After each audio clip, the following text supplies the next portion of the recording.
La parole à Madame Geneviève Garrigos pour le groupe Paris en commun. Madame la maire, mes chers collègues, condamnés à l'exil, déplacés de force, on se souvient des images terribles en septembre dernier des 120 000 Arméniennes et Arméniens arrachés à leur maison et forcés d'abandonner tout ce qu'ils possédaient sur leur terre natale, conséquence de l'offensive militaire menée par l'Azerbaïdjan sur le Haut-Karabakh.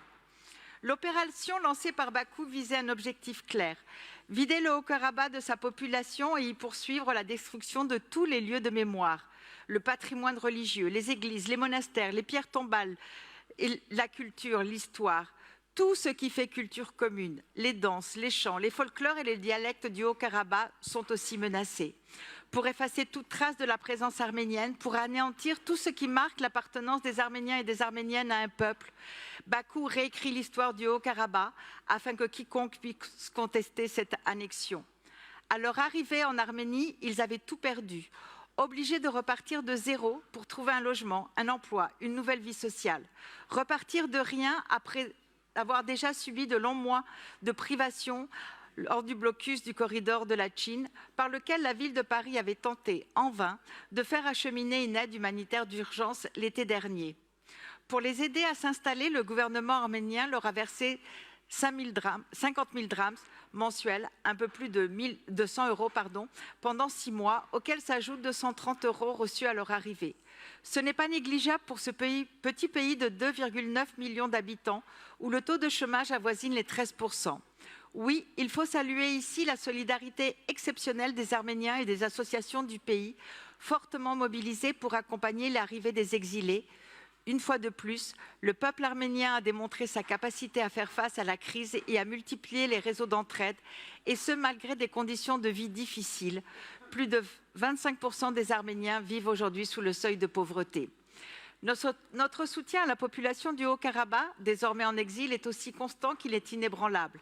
C'est le sens de cette nouvelle aide humanitaire d'urgence de 50 000 €, qui permettra de financer l'accès à des installations sanitaires propres, ainsi que la distribution de kits d'hygiène dans les sites d'accueil des populations déplacées en Arménie.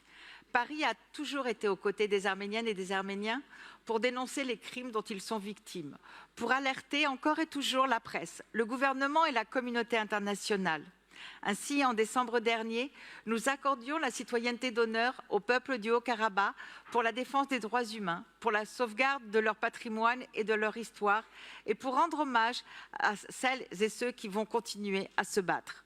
Je ne peux conclure mon intervention sans alerter sur la situation d'une vingtaine de responsables politiques arméniens, des journalistes et de simples citoyens détenus arbitrairement en Azerbaïdjan, sans dénoncer la torture, les traitements inhumains et dégradants, leur état de santé qui se détériore, sans appeler à leur libération immédiate et inconditionnelle. Comment peut-on alors accepter la tenue d'une conférence des Nations Unies cruciale pour le climat, la COP29, en novembre prochain, dans un pays qui viole ouvertement le droit international, bafoue les droits humains et dont l'économie repose sur les hydrocarbures? Nous continuerons ici à Paris de dénoncer les actions de l'Azerbaïdjan et nous réaffirmons au peuple du Haut-Karabakh ainsi qu'à tous les Arméniens et toutes les Arméniennes que nous sommes à leur côté, que nous ne les oublions pas. Je vous remercie. Je vous remercie.